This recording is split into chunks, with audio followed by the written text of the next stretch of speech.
Allez, cette question à présent sur Boursorama. Et si le prochain krach boursier était provoqué par des machines? On en parle avec Sébastien Lay. Bonjour. Bonjour David. Merci d'être là avec nous, chercheur associé à l'Institut Thomas More. Alors historiquement, c'est vrai qu'octobre, boursièrement, voilà, ça laisse de mauvais souvenirs. On a eu plusieurs krachs. On en a eu un il y a 30 ans, en 87. Moins 20 et quelques, je crois. Moins 25%. On va fêter les 30 ans demain, le 19 octobre. Exactement. Mais même en 2007-2008, on n'a pas eu en séance un truc aussi violent. Hein. Non, parce que depuis, on a mis en place ce qu'on appelle des circuit breakers, c'est-à-dire qu'à 10%, maintenant c'est 7% même aux États-Unis, les marchés se déconnectent automatiquement, on les rouvre quelques heures plus tard. Bon, on a eu quelques épisodes de flash crash, de krach éclair sur les marchés. On ne sait pas trop si c'était du fait d'un fat finger, quelqu'un qui avait mal appuyé sur un bouton. Bref, qu'est-ce qui a changé donc maintenant depuis 30 ans ou 10 ans? Alors depuis maintenant, on va dire 30 ans, depuis le krach de 1987, vous avez deux phénomènes fondamentaux qui ont favorisé l'avènement de ce que j'appelle l'âge des machines. On parle là d'algorithmes, pas de robots physiques comme dans l'industrie, mais plutôt d'ordinateurs et d'algorithmes. Le premier, c'est qu'en fait, à Wall Street, vous avez un véritable changement de paradigme qui est le passage d'une gestion discrétionnaire. Vous aviez des gens qui analysaient les comptes des entreprises, les business models, à une gestion non discrétionnaire. Ce sont des règles qui sont préétablies. Et puis, pendant quelques années, c'était en fait des analystes juniors qui appliquaient mécaniquement ces règles.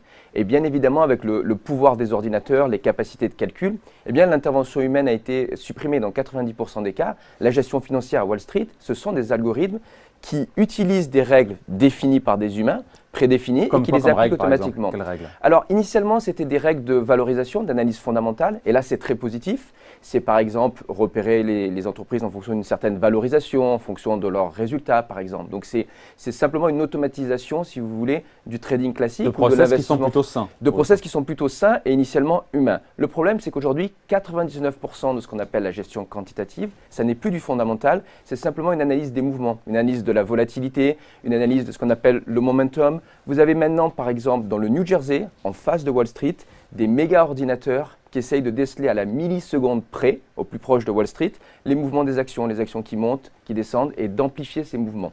Donc le système est plus fragile qu'il n'y paraît, même s'il y a des coupes-circuits qui font que tout s'arrête quand les marchés décrochent trop. Le système, c'est vrai, est déconnecté du réel. Et il y a un second point également qui a favorisé l'utilisation des machines, c'est l'avènement de produits financiers que vous connaissez très bien à Boursorama, que sont les ETF. Les ETF. Mais c'est pas méchant les ETF, sur le principe. Alors, sur le principe, non. C'est une espèce de SICAV indiciel coté qui réplique les mouvements des marchés. Exactement. Il n'y aurait pas d'effet de levier. Sauf qu'initialement, il y a 10 ans, l'essentiel des ETF, les sous-jacents. C'est pas toxique en soi, c'est pas toxique un ETF. En soi, non, parce que les sous-jacents, rappelez-vous, c'était des indices. Ça permet par exemple de traiter le CAC 40 en France. Sauf que l'imagination débridée des financiers a permis de créer aujourd'hui des ETF sur à peu près n'importe quel sous-jacent, ce qui est un moyen de prendre des paris à la baisse. Ce qui fait aussi qu'automatiquement, ces machines, ces algorithmes que nous venons de voir, en fonction de certains signaux, vont vendre massivement tout un secteur à travers un ETF, ce qui n'était pas possible précédemment, ou du moins il y avait une certaine discrimination. Certains allaient vendre telle banque qui allait mal, alors qu'aujourd'hui, certains vont simplement vendre l'ETF dont le sous-jacent est l'ensemble des banques dans le monde. Bancaire. Et donc tout le secteur bancaire va s'effondrer le même jour. Donc pour vous, la technologie, encore une fois, les algorithmes, c'est source de déstabilisation des marchés, assurément? Oui, ça l'est. En fait, depuis 20 ans, c'est un petit peu anodin, mais en réalité, les événements se sont multipliés. Vous parliez du flash crash, il y en a eu deux aux États-Unis, il y en a eu un en 2010, moins 7% dans la même journée. Il y en a eu un aussi le 6 août 2015, rappelez-vous, c'était un jour, les marchés ouvrent, il y avait de très mauvais chiffres économiques en provenance de Chine. Et les marchés ont perdu là aussi 4 ou 5% immédiatement et en quelques minutes. Autre exemple, parce que ça va bien au-delà de la question des États-Unis. En mai dernier, au Brésil, vous avez un ETF, qui est un peu l'équivalent d'un ETF référençant le CAC 40 local, l'indice local, qui a perdu 19% dans la même journée. Personne ne peut en déceler la cause. Et puis, vous pouvez remonter très loin, mais s'agissant de la gestion quantitative, rappelez-vous la faillite du fonds LTCM. Oh, ça nous ramène à la fin des années 90. 98, personne n'a pu véritablement. Il y avait tous les prix Nobel qui étaient à l'intérieur. Deux prix Nobel, Scholes et Merton, ouais. et puis un trader très connu qui s'appelait Meriwether. Et à l'époque, Alan Greenspan a été obligé d'organiser le sauvetage de ce fonds, mais personne ne nous a jamais expliqué que c'était encore une fois des techniques de gestion quantitative, des algorithmes, qui gérait toute la gestion en réalité de LTCM.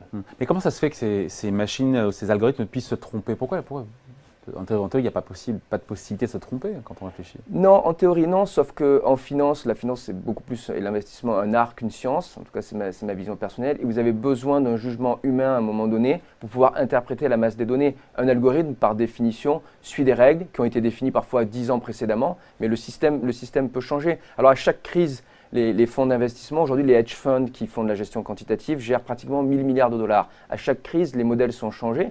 Mais en réalité, les challenges sont différents. C'est très bien que la prochaine crise, par exemple, sera très différente forcément de celle de 2008. Et les algorithmes, par définition, n'apprennent pas véritablement ou n'en sont pas au stade où elles peuvent avoir le même sens commun qu'un investisseur. Donc il faut redouter peut-être qu'un prochain krach boursier puisse venir justement d'une erreur des machines. Il ne viendra pas véritablement des machines, il viendra toujours d'une récession ou d'une erreur de la Fed. Mais il va l'amplifier, il va l'amplifier considérablement. C'est ça en fait. C'est ça la véritable menace. On parle du gouvernement des citoyens, pourquoi? Parce que c'est un livre collectif d'experts français qui sont basés en Amérique du Nord, aux éditions PUF. Quel est le lien entre tout ce qu'on vient de dire? Le lien, c'est la data. La data, la donnée, primordiale sur les marchés financiers, mais aussi pour le groupe Praxis, primordiale dans la gouvernance publique et dans la gouvernance politique. Donc ce que nous avons voulu faire avec cet ouvrage, c'est essayer d'imaginer des pistes de réforme. Alors certaines sont bien connues, d'autres sont plus nouvelles, mais qui se fondent sur une analyse rigoureuse des données qui viennent des pouvoirs publics. C'est aussi un appel aux pouvoirs publics pour dire si la société civile veut s'impliquer, si nous voulons co-construire des programmes présidentiels dans le futur, nous devons pouvoir avoir accès à la donnée. Donc c'est tout ce qui concerne l'open data, par exemple, dans le gouvernement, le partage des données. Et aujourd'hui, il y a beaucoup à faire dans ce domaine-là, parce que alors là, pour le coup, ça n'est pas comme dans la finance, on ne peut pas avoir une boîte Bloomberg et récupérer toute l'information. Donc voilà, le gouvernement des citoyens aux éditions PUF. Merci à vous, Merci. Sébastien Lay. Bonne journée. Au revoir.